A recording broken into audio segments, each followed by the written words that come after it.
नमस्कार, किस्सा यूपी का देख रहे हैं आप। मैं हूं आपके साथ पूजा। उत्तर प्रदेश के प्रयागराज में पुलिस रिमांड पर चल रहे माफिया डॉन अतीक अहमद का हाल इतना बुरा है कि कभी वो रोता है, कभी गिड़गिड़ाता है, तो कभी रहम की भीख मांगता है।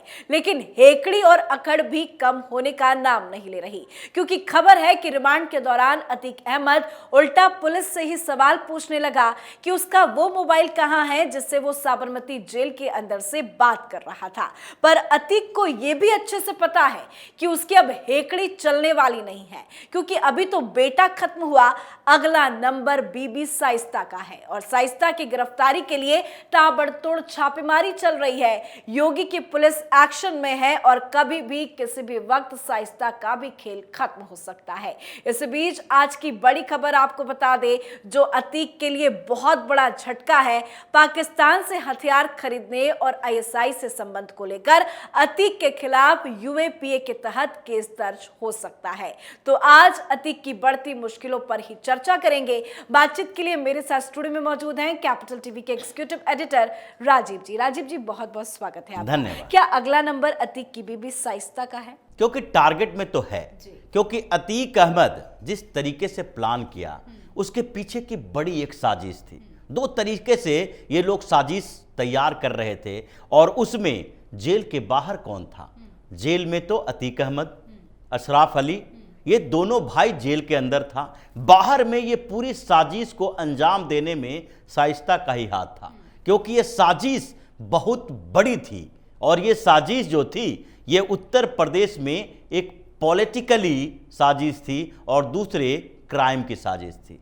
उमेश पाल का मर्डर कैसे हुआ ये सामान्य स्थिति की बात नहीं है, क्योंकि उमेश पाल के मर्डर के लिए ये लोग दिन का चयन करते हैं, वैसी जगह चुनते हैं जो जगह खुलेआम हो, खुले में हो, जहां सीसीटीवी कैमरे लगे हुए हों। उसका गनर उसके साथ है, लेकिन फिर भी उसके गनर के बाद भी ये बड़े बड़े शूटरों को इकट्ठा करते हैं। उसमें अतीक अहमद का बेटा खुद जाता है और वो अपना चेहरा भी नहीं ढकता है। और अगर देखा जाए तो ये सारा का सारा जब खेल तैयार किया जा रहा था तो शाइस्ता परवीन ही थी जो जेल के बाहर थी।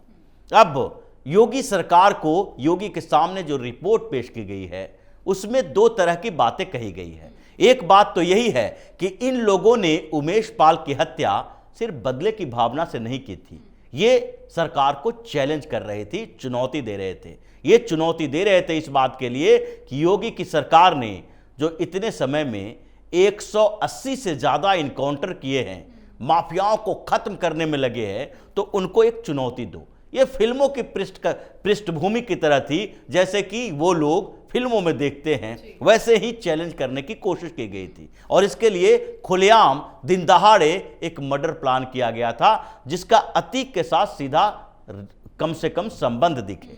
और इसीलिए शाइस्ता परवीन ने पूरी की पूरी कॉन्स्पिरेसी रची और शाइस्ता परवीन उन लोगों के संपर्क में आई जो अतीक अहमद पहले से बता रहा था कि उससे मिलो जाकर, वो तुम्हारे लिए फिनांस की व्यवस्था करेगा। उसके घर में मर्डर के बाद यहां जाना और वहां से कैसे उत्तर प्रदेश से बाहर इन शूटरों को निकाला जाएगा, क्योंकि इसके पीछे ये जो एजेंडा था इसी बात का था कि एक भी जो शूटर है वो यूपी में नहीं दिखना चाहिए और पुलिस के चंगुल में नहीं फंसना चाहिए अगले 3-4 महीनों तक। अगर 3-4 महीनों तक पुलिस के चंगुल में नहीं फंसेंगे तो इसका मतलब है कि लगातार हमारे पॉलिटिकल आका जो हैं वो हंगामा करते रहेंगे कि इतना बड़ा मर्डर हुआ, इतने दिन दहाड़े गोलियां चलाई गई और योगी की सरकार उन शूटरों को नहीं पकड़ पा रही है जो कि इसमें शामिल थे। अब शाइस्ता परवीन ही एक अतीक अहमद परिवार की वो सदस्य है जो बाहर से ये सारा का सारा ऑर्गेनाइज कर रही थी। इसीलिए योगी सरकार को ये पता है, योगी को ये पता है कि ये जो दो तरफा रणनीति बना रहा था ये लोग, कि एक तरफ सरकार को बदनाम करो और दूसरे तरफ माफियाओं का खौफ उत्तर प्रदेश के अंदर पैदा करो। अब इन पूरे मामले में एक शाइस्ता परवीन है जो कि बाहर रह के इन चीज़ों को ऑर्गेनाइज कर रही थी। तो अशरफ जेल के अंदर है, उसको तो जेल से बाहर आना नहीं है। अतीक अहमद जेल के अंदर है, वो सड़ता सड़ता हुआ कभी भी मर ही जाए लेकिन बाहर नहीं आ पाएगा। जितने मामले अब उसके ऊपर दर्ज हो चुके हैं, अब तो यूएपीए की बात भी है कि उस पर भी केस दर्ज हो रहा है कि इसका पाकिस्तानी कनेक्शन है, ये आईएसआई का एजेंट है, पाकिस्तान से हथियार खरीदता था, यहां भी आईएसआई के लिए दूसरा काम भी करता होगा, खुफिया जो जानकारी है वो भी इकट्ठा करके आईएसआई को देता होगा। उत्तर प्रदेश में पिछले दिनों जितने दंगे फसाद हुए, रामनवमी के समय हो या फिर हनुमान जयंती के समय हो या फिर सीए के खिलाफ प्रदर्शन के समय हो या फिर नुपुर शर्मा विवाद के समय हो, ये जितने भी दंगे फसाद हुए हैं उन सब में इसका नाम आएगा। ये आईएसआई के लिए यही काम किया करता था। पुलिस को 4 दिन की रिमांड मिली अतीक की, तो क्या ये माना जाए कि पूछताछ के दौरान जो खुलासे हुए अभी और ज्यादा रिमांड की जरूरत है अतीक की? बिल्कुल रिमांड में रहना ही पड़ेगा, क्योंकि यूपी पुलिस अभी इसको छोड़ने वाली नहीं है। रिमांड की अवधि खत्म होगी, ये फिर कहेगा साबरमती जेल में हमें शिफ्ट किया जाए, लेकिन अभी रिमांड खत्म नहीं होने वाला है। पहले भी पुलिस ने 14 दिन का रिमांड मांगा था, 4 दिन की रिमांड दी गई है। अब ये 4 दिन के अंदर जो इन्वेस्टिगेशन हुई है, जिसके बारे में जानकारी मिल रही है, पाकिस्तान आईएसआई कनेक्शन, कैसे हथियार पंजाब के माध्यम से लाते थे, ये सारे रिपोर्ट कोर्ट में पेश की जाएगी और बताया जाएगा कि इसका नेटवर्क कितना बड़ा था और इतना नेटवर्क बड़ा है अभी भी कि इसको क्रैक करने के लिए हमें अतीक अहमद की और कस्टडी की जरूरत है। तो कस्टडी में तो अभी रहेगा, और साथ ही दूसरी तरफ पुलिस है जो शाइस्ता परवीन को ट्रैक करने की कोशिश कर रही है। अब समस्या सिर्फ पुलिस के पास यही है कि वो सूत्र नहीं मिल रहे हैं जिससे शाइस्ता परवीन पकड़ी जाए। लेकिन जिस तरह से पुलिस का एक्शन नजर आ रहा है, ताबड़तोड़ छापेमारी की जा रही है, कई इनपुट्स जो पुलिस को मिले हैं, कई महिलाओं को भी गिरफ्तार किया गया शक की निगाहों पे देखते हुए, तो क्या ये माना जाए आज या कल या 1-2 दिन के अंदर या बहुत जल्द शाइस्ता की गिरफ्तारी पक्की है? देखिए, शाइस्ता अगर गिरफ्तार नहीं होगी तो सरेंडर करेगी, क्योंकि अतीक अहमद के परिवार के ऊपर यूपी पुलिस की ऐसी नजर है कि अगर वो गिरफ्तार नहीं होती है, वो भागती फिरती है, तो उसके बाद उसके परिवार के एक एक आदमी का आगे भी इनकाउंटर हो सकता है।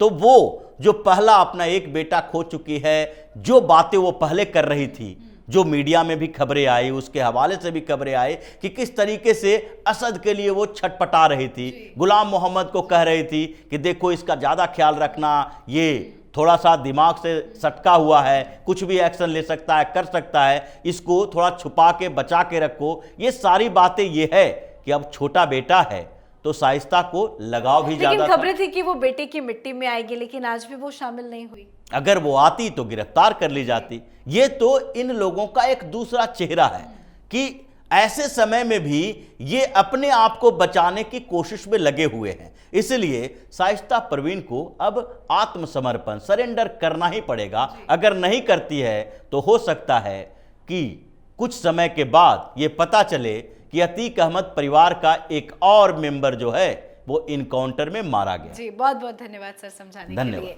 तो अतीक के साम्राज्य का खात्मा हो रहा है, एक एक को पकड़कर उससे हिसाब किताब लिया जा रहा है और साथ ही मिट्टी में मिलाया जा रहा है। अगला नंबर शाइस्ता परवीन का है जो अतीक की बीवी है, तो वहीं दूसरी तरफ एसटीएफ और पुलिस के बाद अब एटीएस अतीक पर शिकंजा कसती जा रही है। पाकिस्तान से हथियार खरीदने और आईएसआई से संबंध को लेकर अतीक के खिलाफ यूएपीए के तहत केस दर्ज हो गया है, जो अतीक के लिए एक और बड़ा झटका है। आप इस पर अपनी राय कमेंट करके जरूर लिखें। देखते रहिए कैपिटल टीवी। नमस्कार।